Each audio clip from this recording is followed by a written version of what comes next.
Bom dia para quem é do dia, boa tarde para os que me assistem à tarde, boa noite para os que me assistem à noite.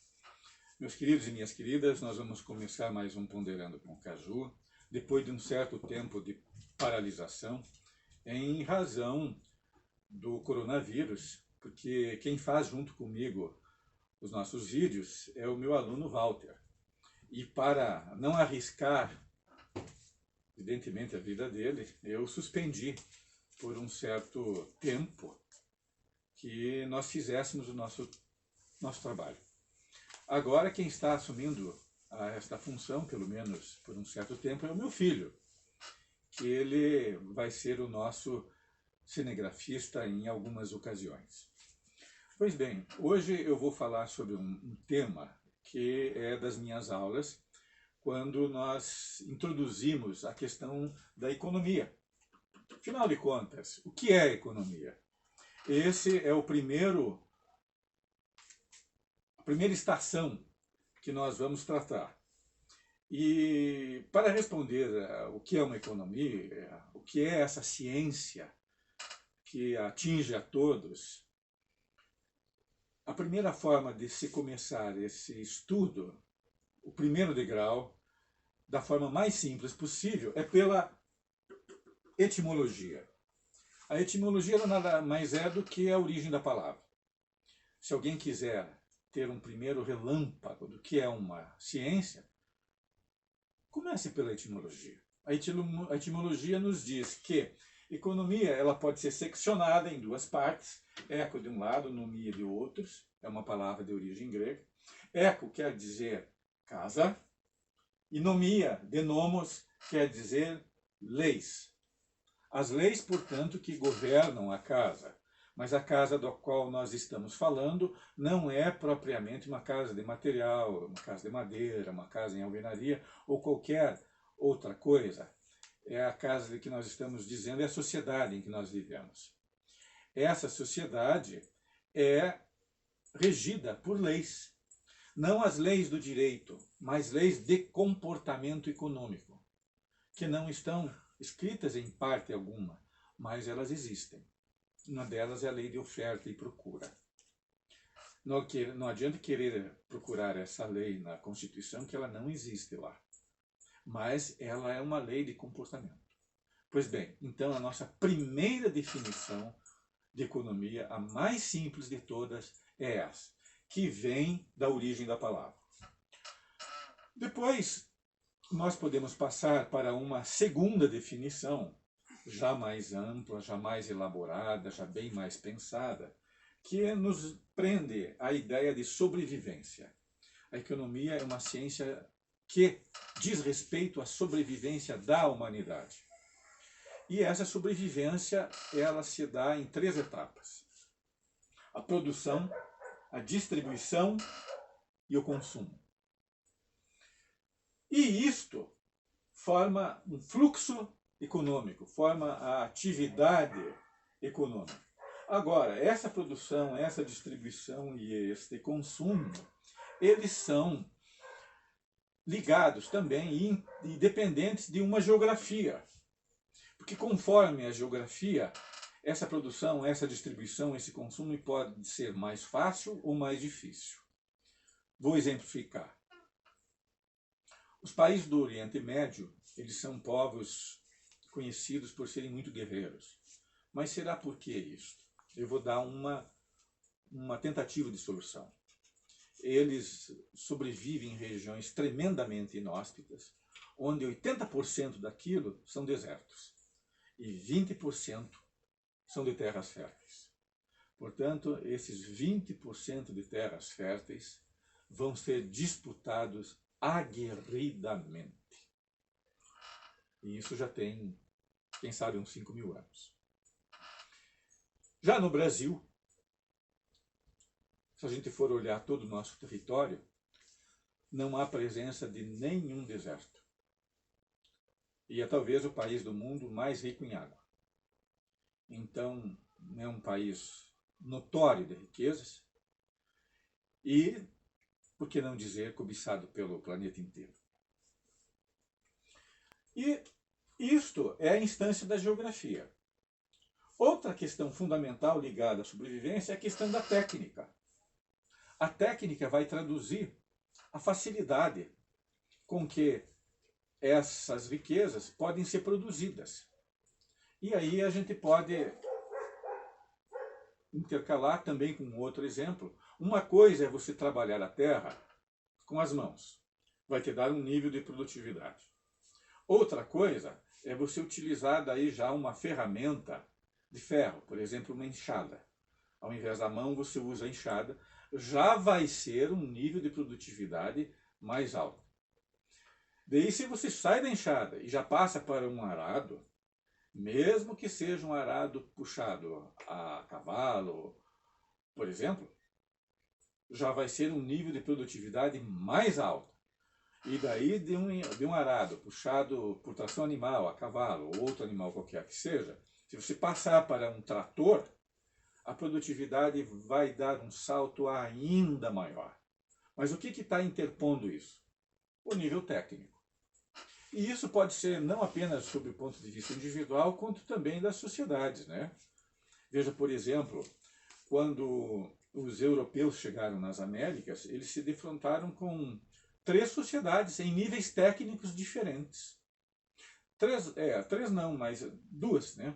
A dos índios tupis guaranis que viviam no Brasil, que eles já conheciam a agricultura, já conheciam a pesca, já sabiam tecer, já produziam coisas como o milho, como o curau, como, além do curau, a pamonha, porque tudo isso são coisas que nós aprendemos com eles, já fazia parte da cultura deles. Então isso era um nível cultural e um nível técnico. Por sua vez, os astecas, por exemplo, já conheciam até o ouro, já dominavam os metais. Porém, o ouro para eles era um enfeite, não era motivo de cobiça. E construíram cidades maravilhosas. Uma delas que se chama Tenochtitlan, é difícil até de dizer o nome, que era uma das cidades mais desenvolvidas do mundo naquela época. Porém, os espanhóis estavam num nível técnico ainda superior aos astecas e eles dominavam a técnica das armas de fogo. Daí eu lanço um exercício de imaginação para vocês. O que será que aconteceu com os astecas, tendo ouro, sendo visto isso pelos espanhóis, que já estavam numa etapa comercial, tendo armas de fogo nas mãos? O que será que aconteceu com os astecas? Deixo a pergunta no ar. Um dia, quem sabe, nós venhamos a tocar novamente nessa questão. E o último ponto é que, ainda dentro da ideia de sobrevivência, é que as necessidades do homem, elas são históricas. Quer dizer, históricas no sentido de que elas estão se transformando. E a melhor ilustração é justamente isso aqui que vocês estão vendo. Eu, como sou professor, para eu lecionar há 20 anos atrás, eu necessitava apenas de uma lousa, que ela está aqui, e de giz. E, claro, os livros que eu precisava ler e dominar. Hoje, as mesmas coisas ainda existem. Existem os livros, existe a lousa e existe o giz. Porém, eu já estou na frente de um celular com uma tecnologia muito mais desenvolvida, sendo um conteúdo vinculado via internet para os meus alunos aproveitarem. Então isso é que é uma necessidade histórica. À medida que o tempo vai passando, isso vai se transformando.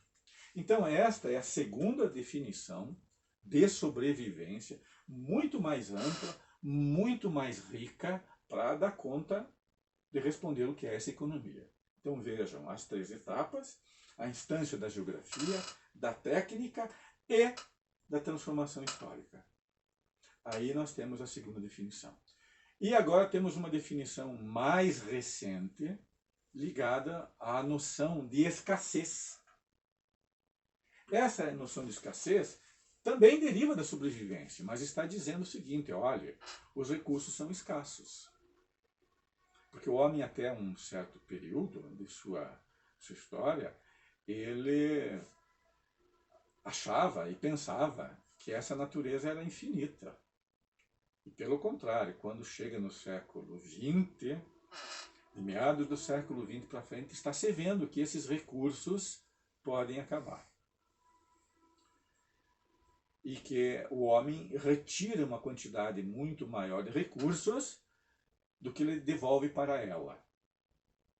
E isso deu lugar a essa ideia de escassez se tornasse muito presente e muito premente para toda a humanidade.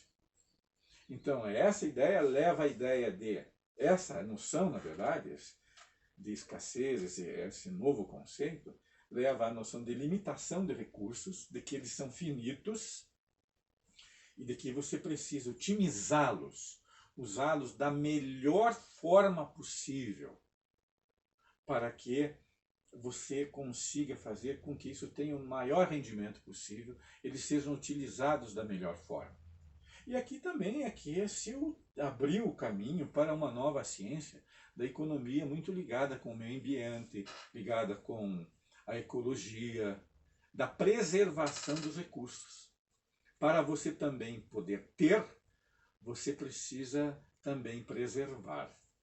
Então aí você estabelece uma nova relação de convivência do homem com a natureza.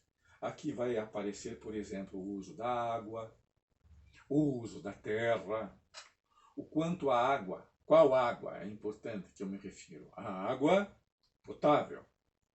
E qual a terra que eu me refiro? A terra fértil. Porque a água tem muito, claro, na chuva, no mar, mas água potável é outro detalhe.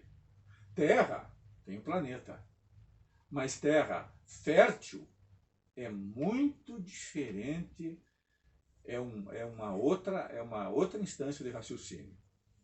Então, meus queridos e minhas queridas, nós, de uma maneira muito rápida e muito breve, fizemos uma primeira abordagem sobre o que é economia, a partir de 3 compreensões. A mais simples, o primeiro degrau, envolvendo a etimologia, o segundo, a sobrevivência, e o terceiro, a escassez.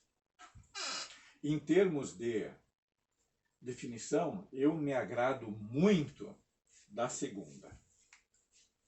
Porque a terceira, apesar de ser a mais recente, a mais utilizada, ela deriva desta segunda aqui. E esta, ela permite que se forme na mente a noção de fluxo econômico. Que produção e consumo, eles formam como se fosse um círculo, em que um interage com o outro. Então, meus queridos e minhas queridas, eu vou me despedindo por aqui, dizendo para todos se cuidarem, especialmente nessa questão do isolamento, que precisa ser levada com toda a atenção possível e merece o máximo de cuidado. Vou me despedindo de vocês. Considero minha missão aqui cumprida. E agora eu vou convidá-los para, por favor, inscrevam-se no canal, deem os seus likes, aqueles que gostaram, que nós nos encontraremos daqui a uma semana, quando falarmos a respeito do próximo ponto, que é: que tipo de economia é essa que nós estamos tratando? Bom dia para todos vocês, para aqueles que são do dia, boa tarde para os da tarde, boa noite para os da noite. Até o próximo encontro.